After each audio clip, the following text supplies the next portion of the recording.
할렐루야. 나 자신에게 믿음을 선포합니다. 나는 그리스도입니다. 옆 사람 보시면서요. 나는 그리스도입니다. 그렇게 보이시죠? 네. 여러분 한 주간 살아가면서 여러분이 어느 곳에 있든지 여러분이 누구를 만나든지 나는 그리스도입니다. 내 안에 예수님의 피가 있고 예수님의 생명이 있습니다. 이 믿음으로 고백되는 귀한 한 주간의 삶이 되시기를 바랍니다. 옆 사람을 축복합니다. 하나님의 말씀만이 진리입니다. 진리라는 것은 변하면 안 됩니다. 그러나 세상의 법과 세상의 문화, 세상의 이 환경은요 끊임없이 변합니다. 그래서 진리가 아닙니다. 그래요? 변화되기 때문에 내가 어제까지 믿던 것이 어느 순간에 오늘 믿을 수 없는 게 되기도 해요. 때로는 돈이 그렇지요. 때로는 나의 건강이 그렇지요. 때로는 사람이 그렇지요. 어제까지는 믿음만 했는데 오늘 갑자기 나한테 다르게 다가올 수 있다는 거예요. 돈이 나를 생명줄인 것 같지요. 그러나 이 돈 때문에 내가 죽을 수도 있어요. 명예가 나의 생명줄인 것 같지요. 그 명예 때문에 내가 지탄을 받을 수 있고 내 신상이 털털 털려서요 사람들에게 조롱받는 그러한 명예가 될 수 있다는 사실입니다. 오직 하나님의 진리만이, 하나님의 말씀만이 우리에게 진리가 될 줄 믿습니다. 그 진리 되신 주님의 능력 붙들고 나아갈 수 있는 삶이 되기를 주의 이름으로 축복합니다. 보사성어 중에 이런 말이 있죠. 백문불여일견. 100번 듣는 것이 한 번 보는 것만 못하다. 그러니까 보는 것이 얼마나 중요한가, 보는 것이 얼마나 능력 있는가를 우리에게 말씀하고 있는 겁니다. 그래서 많이 듣는 것보다 한번 딱 보면 그거, 그분, 그 사람 하면서 우리가 한번 딱 보는 순간 깨달음이 돼요. 그래서 보는 것이 얼마나 중요한데요. 그러나 성경에서 보면 보는 것으로 인해서 무너지기도 하고 보는 것으로 인해서 우리의 신앙이 변질되기도 해요. 이스라엘 백성들이 출애굽하여서 2년 반 만에 가나안 땅에 도달했습니다. 그러나 그들이 본 것은 무엇입니까? 자신들의 모습은 못 보고 그리고 전능하신 하나님의 모습을 못 보고 환경과 상황만 봅니다. 그래서 자신들이 가야 할 성읍이 얼마나 크고 견고한지, 또한 자신들이 싸워야 할 대상들이 얼마나 강한 민족인지 큰 범위인지를 보면서 벌벌 떱니다. 이상해요. 싸움에 나갈 만한 자가 60만이 되었대요. 60만. 여러분, 그 3,500년 전에 60만이면요, 이건 말도 안 되는 숫자예요. 우리나라 조선도요, 상비군, 실제로 싸울 수 있는 군인들이 10만 양병설 했단 말이에요. 조선시대가요. 그러나 그보다 한 3,500년 전, 아니 한 3,000년 전에 이스라엘 군대가 60만이 되었다는 것은요, 이건 상상할 수 없는 큰 군대란 말이에요. 그리고 한 200만의 사람들이 같이 물을 흘려서 확 움직인다고 생각해보세요. 그 움직이는 행렬을 보면요, 이거 감당이 안 되는 그런 모습입니다. 그런데 사람이 희한하죠. 나는 못 보고 남을 보고 나를 못 보고 하나님을 바라보지 못하고 환경만 바라보잖아요. 나도 모르게 낙심하고 절망하게 됩니다. 그래서 그들이 한 게 무엇인데요? 그들이 보고 말했습니다. 야, 우리는 저들은 큰 거민이고 우리는 저들 앞에서 메뚜기와 같은 존재이다. 내가 보는 것에 몰입하는 순간 우리는 하나님의 능력을 잃어버립니다.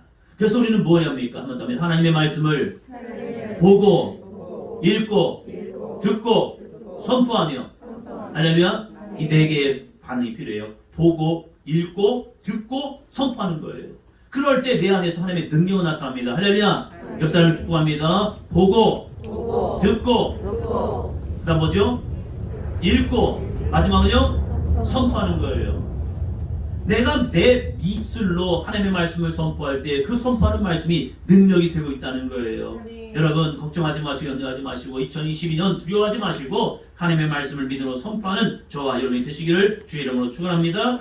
우리는 보았다고 다 믿을 것은 아니라는 거예요. 그렇다고 본 것을 믿지 말라 이렇게 말하는 게 아니에요. 그러나 본 것을 우리가 다 믿을 수 있는 건 아니라는 거예요. 편집의 기술이 얼마나 중요한데요. 코로나 기간이 시작될 때에 한림성심대 학생을 이제 KBS에서 인터뷰를 했나 봐요. 인터뷰를 하면서 이제 대면 수업을 할 거냐 아니면 비대면 수업을 할 거냐 이런 부분에 있어서 한 학생이 인터뷰에 붙잡힌 거예요. 그래서 인터뷰를 했는데 그 인터뷰한 내용이 이제 쭉 돼가지고 총장님한테가 전화가 왔대요. 수송을 했나 보죠. 누구냐고. 그래가지고 했는데 이 학생이 당황한 거예요. 왜 당황했냐면 자기는 그 의도가 아니었단 말이에요. 자기가 이 기자와 인터뷰를 하면서 자기 의도는 그게 아니었는데 얘기한 것을 편집을 딱 시켜버린 거예요. 편집을 시키니까 이거 비대면 수업해야 한다 이렇게 돼버린 거예요. 그래서 총장님이 열받아가지고 야 비대면해 해가지고 해버렸대요 그냥. 왜냐면 편집의 기술이 얼마나 무서운 건데요. 내 의도와는 다르게 누군가에게 비춰지는 모습이 되는 거예요. 그럼 우리는 그 기술이 뭐 이런 방송 상황이 있습니까? 아니에요. 제가 신혜원 집사님과 대화를 하잖아요. 대화를 하면요. 제만의 생각이 있어요. 제만의 방법이 있습니다. 그래서 1시간 동안 대화를 하면요. 나름대로 제가 편집을 해버려요. 그리고 다 듣는 것이 아니에요. 이야기를 다 하지만 이야기를 1시간 동안 하지만 그 가운데서 이 부분만 내가 받아들이고 있다는 사실이에요. 그래서 내가 그것을 믿어버려요. 그래서 이렇게 저렇게 생각해버리는 거예요. 그것이 사람의 생각이라는 거예요.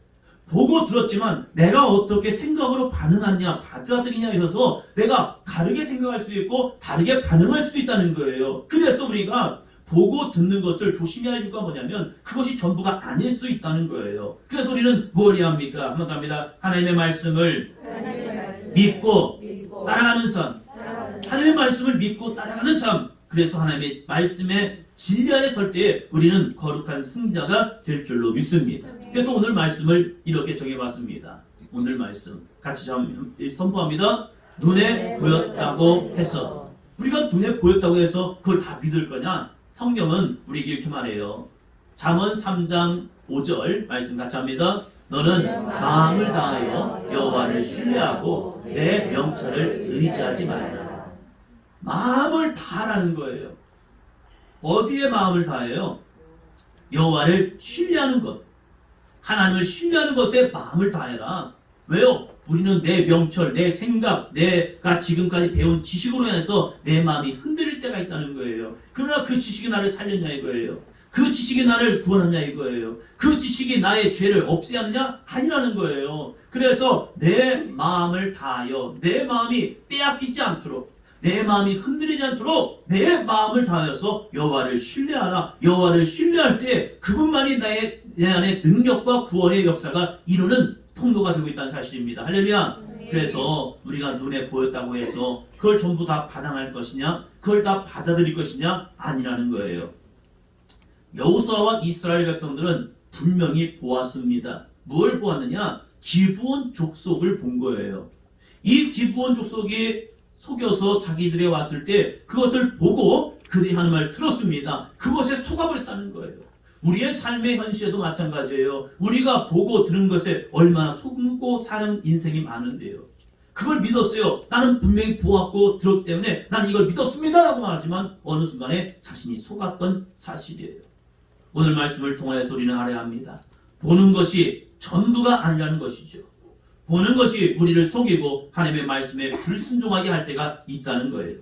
내가 보는 것보다 더 중요한 것은 하나님을 의지하고 말씀에 순종하는 삶입니다. 내가 볼 때는 실패할 것 같고 힘들고 어려워 보여도 때로는 죽을 것 같아도 하나님의 말씀을 의지하면 우리는 반드시 승리하는 삶이 될 줄로 믿습니다. 역사를 축복합니다. 우리 승리합시다. 승리하는 인생 성경은 분명히 말합니다. 여호와를 의지하라. 여호와를 붙들라. 하나님의 말씀에 순종하라. 그러면 승리하리라. 우리가 여호수아를 지금 말씀을 읽고 있잖아요. 첫 번째 여리고성을 이겼습니다. 두 번째 아이성을 이겼습니다. 승리할 때와 실패할 때의 차이가 있어요. 하나님의 말씀을 의지하고 나갈 때 아무리 내 문제가 커 보인다 할지라도 그들은 승리합니다. 그러나 내가 볼 때는 2-3천 명만 가서 싸워도 이길 만한 성이지만 하나님의 말씀을 신뢰하지 않는 순간 그들은 실패하는 인생이 되었다는 사실이에요. 이러한 여리고성과 아이성의 승리를 통해서 이제 가나안 족속들이 반응을 일으켰습니다. 왜요? 이 이스라엘 백성들이 여리고성과 아이성을 어느 순간에 한 번에 확 그들을 다 진멸시켜버렸거든요. 진멸, 이거 무서운 얘기입니다. 전쟁을 하면요 군인과 군인과의 싸움이지 민간인은 웬만하면 놔둡니다. 그러나 민간인까지 싹 죽인다? 어린아이부터 여자까지 싹 죽인다? 이건 있을 수 없는 거의 전쟁입니다. 왜요? 그들을 포로로 쓰면 되는데 왜 굳이 죽게 하나? 그러나 이스라엘의 전쟁을 보면요 진멸시켜버립니다. 왜요? 하나님의 말씀 때문에 그래요. 신명기 20장에 보면 하나님께서 이스라엘이 어떠한 전쟁을 해야 한가를 말씀합니다. 그 전쟁을 보면요, 먼 민족들, 먼 족속은요, 먼저 화친을 청하래요. 그래서 그 화친을 청해서 그들이 반응하면 그들에게 조공을 받아서 살아가래요. 그러나 화친을 원했지만 그들이 화친을 원하지 않다면 그들과 싸워서 죽여라. 그리고 그들에게 있어서 전유물을 이제 탈취물을 취하라고 말합니다. 그런데 가나안 족속이 문제인 거예요. 자신들이 가야 할 가나안 족속의 7족속은 인정사정 볼 것 없이 싹 진멸해. 하나님 무서운 거죠. 남자부터 어린아이, 여자까지 싹 죽여라. 그런 하나님을 보면서 어떤 사람은 경험합니다. 하나님 참 무섭네요. 여러분, 정말 무서운 하나님이 왜 이렇게 말씀하실까? 그것은 이스라엘의 영적인 삶 때문에 그렇습니다. 그들이 가나안에 가서 저 이방인들과 가나안 사람들과 혼탁한 관계를 통하여서 그들의 신앙이 변질되지 않기 위해서 그래요. 여러분이 어느 집에 이사를 간다고만 생각하시기 바랍니다. 이사를 가는데 그 집이 더럽고 곰팡이가 많고 지저분해요. 그럼 여러분 그런 집에 그냥 들어가서 살 사람이 있습니까? 내가 가야 할 집인데, 내가 이사할 할 집인데 순 지붕이나 천장이나 이 벽면을 보니까 곰팡이가 너무 많고 너무 지저분하고 너무 더러운 거예요. 냄새가 나요. 근데 이러한 집에 여러분 이사 가서 그냥 살 사람이 누가 있냐 이거예요. 내가 힘이 안 되면요, 청소업체를 불러가지고 정말로 깨끗이 청소할 거예요. 어떤 경우는요, 불타버린 집도 있어요. 이 불타버린 집에는요, 이 냄새가, 불탄 냄새가 너무 심하대요. 그래서 청소업체를 불러가지고 청소를 하는데요, 대단해요. 막 닦아내는데. 왜요? 이 집이 새로운 사람이 들어와야 하기 때문에 그래요. 그래서 거의 모든 뼈대만 놔두고 어떤 경우는요, 싹 쓸어버리고 다시 하는 경우도 있어요. 아니면 그것이 정말로 힘들다면 아예 싹 부셔버리고 새롭게 쳐버려요. 마찬가지로 가나안을 왜 하나님이 진멸시켰느냐? 그들의 죄악과 그들의 문화가 하나님 보실 때 너무 악한 거예요. 그래서 하나님께서 이 가나안 사람들을 싹 진멸해버리고 그곳에서 새로운 하나님의 백성들, 하나님의 나라를 만들기 위해서 그들을 통하여 진멸시키라는 거예요. 그러면 이스라엘 백성들은 순종해야 합니다. 그래서 아이성을 쳤습니다. 그래서 여리고성을 쳤어요. 이 소문이 이제 가나안 사람들에게도 전파된 거예요. 그러니까 이 가나안 사람들 어떻게 합니까? 반응을 해야죠. 이런 반응을 합니다. 1절, 2절입니다.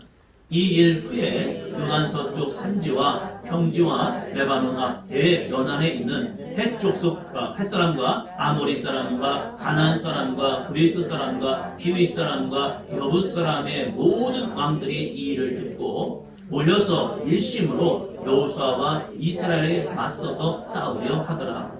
왜요? 살 수 있는 방법이 없어요.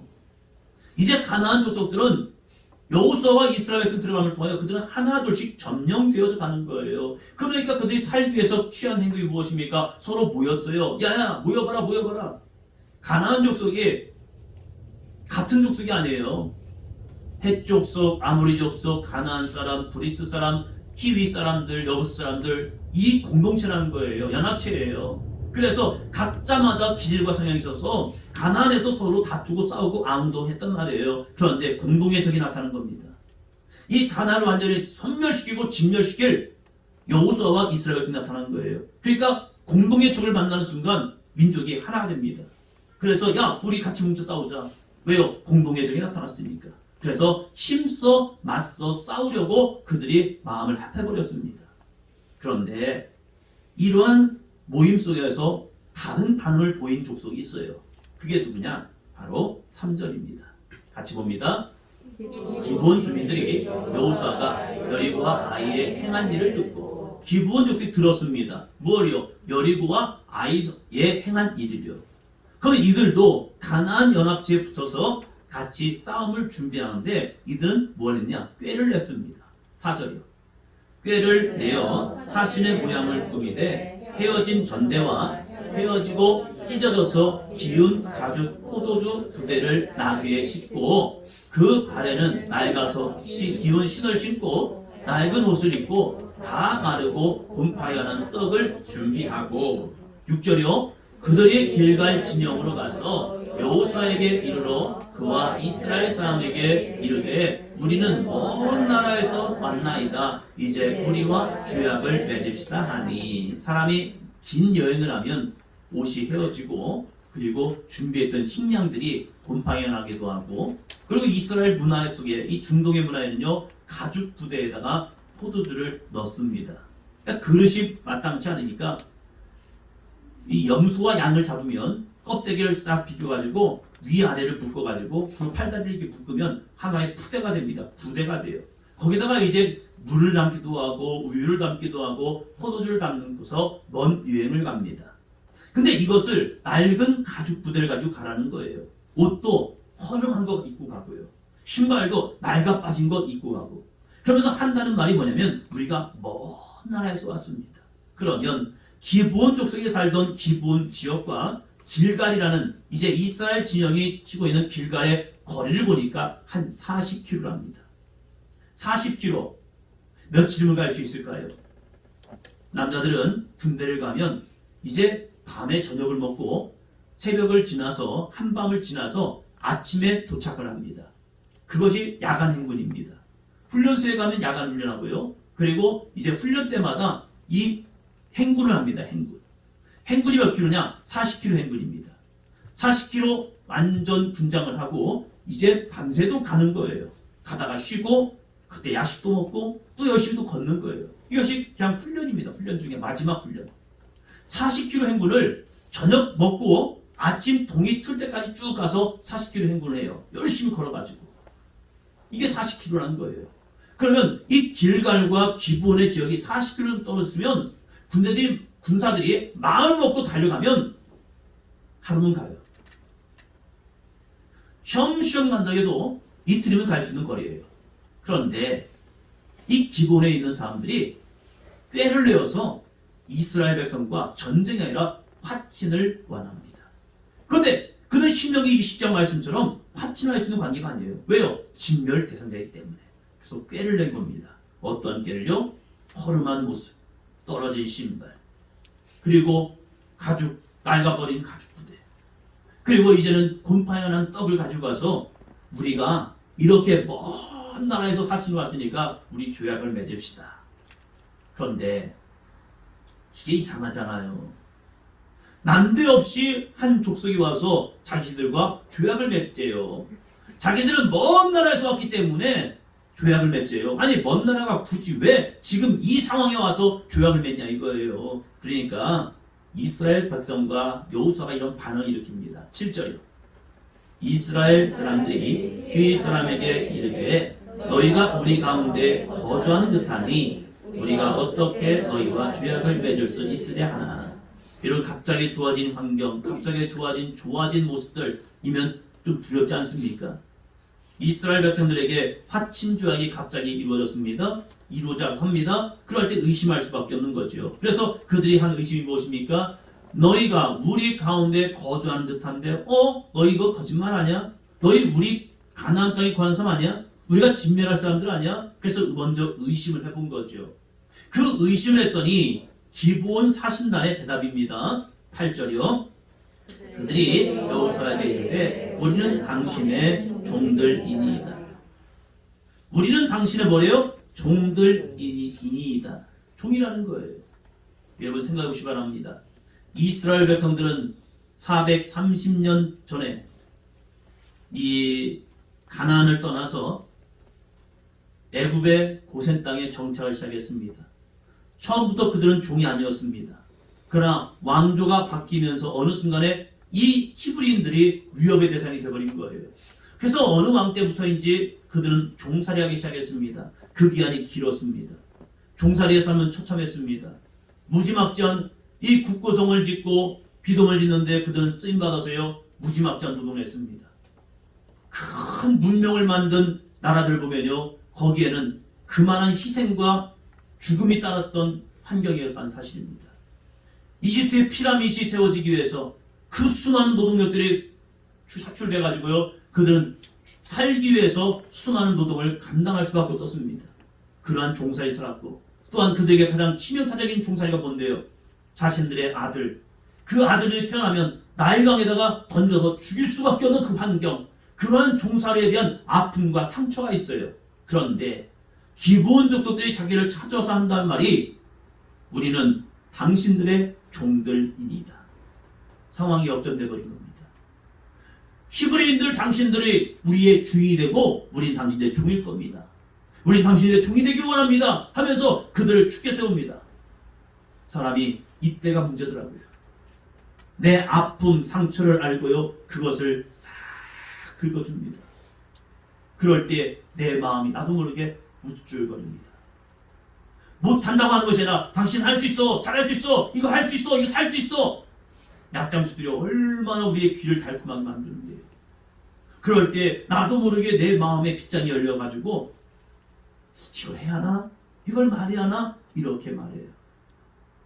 시골에서 목회할 때에 이제 어르신들이 동네마다 또 약장수들이 오신단 말이에요. 약장수가 와서 이제 자기들끼리 합의를 봐요. 우리 휴지만 가지고 오자. 갈 때마다 휴지 하나씩 주니까요. 그걸 오자. 그러면서 서로 얘기한대요. 내가 살려고 하면 못 살게 하라고. 그러면서 서로 이렇게 빠져들지 않게 해서. 그런데요, 이 젊고 멋있는 남자분들이요, 할머니들 손을 잡아주면서 안아주시면서 아유 어머니 아유 이렇게 좋으시냐고 하면서 막 달콤을 하잖아요. 그럼 어느 순간에 빗장이 녹아요. 가지고 처음에는 그냥 휴지만 가지고 오고 가져오다가요, 덥석 물은 게 얼마인 줄 아십니까? 온수매트 하나에 400만 원짜리. 말도 안 돼요. 그런데 거기에요, 뭐가 깔렸고 뭐가 죽고 해가지고 이건 다르대요. 이 유명한 회사 제품들은 30만 원, 40만 원 줘도요, 이것은 특별히 뭐가 있기 때문에 다르대요. 그래서 그걸 덥석 사와서 저한테 자랑을 해요. 목사님, 이게 얼마나 좋냐면요. 좋기는 뭐가 좋아요. 속은 거지. 우리가 이 귀가 그래요. 우리가 보는 것이 그렇다는 거예요. 이 기브온 족속이 얼마나 이 히브리인들, 이 여호수아와 백성들을 높여주냐면 우리는 당신들의 종들입니다. 그리고 또 하는 말이 너무나도 기가 막힙니다. 9절 보세요. 종들은 당신의 하나님 여호와의 이름으로 말미암아 신이 먼 나라에서 왔사오니 이는 우리가 그의 소문과 그가 애굽에서 행하신 모든 일을 들으며 뭘 들었대요? 하나님이 행하신 일을 들었고요. 그리고 자신들 보낸 게 누구래요? 여호와 하나님을 말미암아 자신들이 왔대요. 먼 나라, 하나님이 그들에게 신명기 말씀을 통해 말씀하셨다니까요. 먼 나라와는 화친이 가능하다. 그러나 가까운 나라는 진멸해.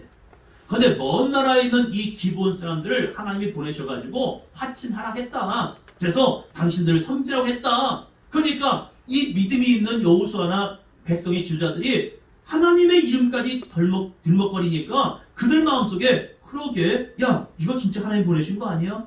하면서 하나님께서 행하셨던 이 과거의 역사들을 쭉 나열합니다. 그러면서 그들이 말합니다. 11절이요.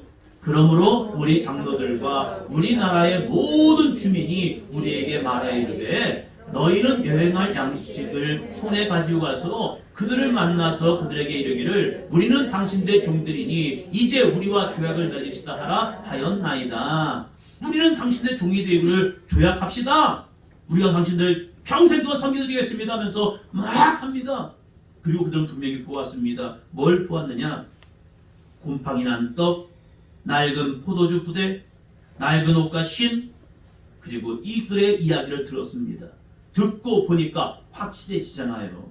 그래서 이들이 유혹에 빠지고 있다는 사실입니다. 여러분 같으면 이 보고 들은 것을 어떻게 반응하시겠습니까? 여러분이 분명히 보았고 여러분이 분명히 들었을 때 여러분 어떻게 하시겠냐 이거예요. 창세기 3장 6절에 보면 하와가 사단에 속는 이유가 있습니다. 사단에게 속는 이유. 같이요. 여자가 그 나무를 본즉 먹은 짓도 하고 고한 짓도 하고 지혜롭게 할 만큼 탐스럽기도 한 나무인지라. 아멘. 여자가 그 나무를 보니까 평소에도 보았어요. 주의하기 위해서. 그러나 사단이 하는 말을 통하여서 보니까 새롭게 보이기 시작하는 거예요. 여러분, 사단은 우리를 이렇게 유혹합니다. 사단이 유혹하면서 보니까요, 그것이 내 눈에는 시험과 유혹, 죄의 모습으로 다가오고 있다는 사실입니다. 우리는 보는 것을 인해서 내 생각에 빠지면 안 됩니다. 사단은 지금도 우리에게 돈, 명예, 인간관계, 건강의 수치를 보여주면서 좋은 것 같고 나를 살릴 것 같고 유익을 줄 것 같고 내가 이길 것 같고 내가 잘 될 것 같은 마음을 주고 있다는 사실이에요. 이 사단이 우리에게 주는 생각, 그 생각 속에 빠지는 순간 어느 순간 예수님도 부인하고 저버리게 되는 거예요. 예수님을 천하만국을 보여주면서 시험했던 모습과 같은 모습이죠. 여호수아 백성들의 지도자들이 결정적으로 속은 이유를 성경 우리에게 말씀합니다. 14절입니다. 무리가 그들의 양식을 취하고는 어떻게 할지를 여호와께 묻지 아니하고. 왜요? 확실하다고 생각하기 때문에 그래요. 내가 본 것, 내가 들은 것을 보니까 이건 확실해 라고 자기들의 마음에 받아들였기 때문에 하나님께 물을 이유도 없는 거예요. 여러분, 기도하지 않는 이유가 무엇입니까? 기도하지 않는 이유는요, 내가 이제는 확실하다고 생각할 때는 기도 안 하더라고요. 엘리야는 하나님의 말씀을 들었습니다.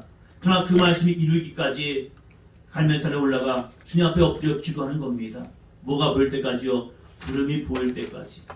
손바닥만한 구름이지만 그 구름이 하나님의 언약의 표징이 되고 언약의 시작이 되는 것도 해서 이제 큰 빗소리가 있습니다. 내려갑시다 하면서 나아갑니다. 우리들도 마찬가지입니다. 우리들도 하나님의 말씀을 들었다고 끝내지 마시고 그것이 이루기까지 함께 기도할 수 있는 믿음의 삶이 되기를 주의 이름으로 축원합니다. 여호수아와 이스라엘 지도자들이요, 그들은 분명히 기브온 족속들의 이야기를 들었고 그들의 행색을 보니까 이것은 가까운 거리가 결코 아닌 거예요. 왜요? 가까운 거리에 와서 그렇게 신발이 헤어질 수 있고 옷이 낡을 수가 없고 따뜻했던 이 떡이 곰팡이가 날 리가 없잖아요. 가죽 부대가 이렇게 헤어질 수가 없잖아요. 그래서 그들의 분석팀을 딱 쳐보니까 이건 완전히 먼 나라에서 온 거예요. 그래서 우리 여호수아여 죄악 내도 됩니다 라고 자기들끼리 결정을 내버린 거예요. 그래서 이 이유가 여호와께 묻지 아니었기 때문에 그들이 속았다라고 말합니다. 사단은 우리 눈에 보여주고 스스로 생각하게 합니다. 이 순간 유혹과 미혹은 시작되고 있다는 거예요. 시험을 이길 수 있는 유일한 길은 한 번 더 합니다. 여호와께 묻는 것입니다. 여호와께 묻는 거예요. 하나님께 질문하는 겁니다. 하나님의 응답을 기다리는 겁니다. 급하게 결정하는 것이 아니라 시간을 두고 하나님께 기도하는 것입니다. 육신의 생각을 내려놓고 하나님의 말씀에 집중하는 것입니다. 또한 우리는 이 하나님의 응답을 위해서 필요한 게 무엇입니까? 한번 답니다. 하나님께서 기뻐하시는 결정일까? 이걸 하나님이 기뻐하실까? 이걸 통해서 하나님께 영광을 돌릴 수 있을까? 이거요. 그리고 하나님의 말씀을 되새기며 기도하시기를 바랍니다. 응답이 주었다고 덥석 받는 순간 그것이 문제가 되더라고요. 얼마나 우리가 속는 거에 익숙한데요. 우리가 얼마나 세상은 우리를 속이고 있는데요. 여러분, 2022년 여러분 믿음으로 나갈 때 내가 믿으면 하나님의 영광을 볼 수 있는 믿음의 삶이 될 줄로 믿습니다. 그러나 내가 영광이 주어지는 것 같아도 한 번 더 묻고 한 번 더 기도하며 한 번 더 하나님의 기쁨의 모습을 찾아갈 때 여러분은 확실한 주의 응답을 통하여 2022년 반드시 승리하는 영광의 삶이 될 줄로 믿습니다. 그래서 한번 합니다. 눈에 보인다고 해서 할렐루야, 눈에 보여진다고 해서 믿지 말자는 거예요. 한 번쯤은 의심하고 한 번쯤은 주님 앞에 묻고 한 번쯤은 주님의 기뻐하시는 모습을 찾아감을 통해서 여러분의 삶에 실수와 과오가 아니라 거룩한 승리자의 삶, 하나님의 영광을 증거하시는 믿음의 삶이 되기를 주의 이름으로 축원합니다. 여러분, 한 주간 되돌아보면서 나의 선택에서 눈에 보이는 대로 선택했다가 손해나 실패한 경우 있지 않은가? 왜 내가 실패했지? 왜 내가 이러한 삶을 살고 있지? 이런 모습이 있다면 다시금 하나님의 말씀을 붙들고 나아감을 통해서 나의 지금까지 삶에서 또한 이제부터 다른 주님과의 동행의 삶이 되기를 주님의 이름으로 축원합니다.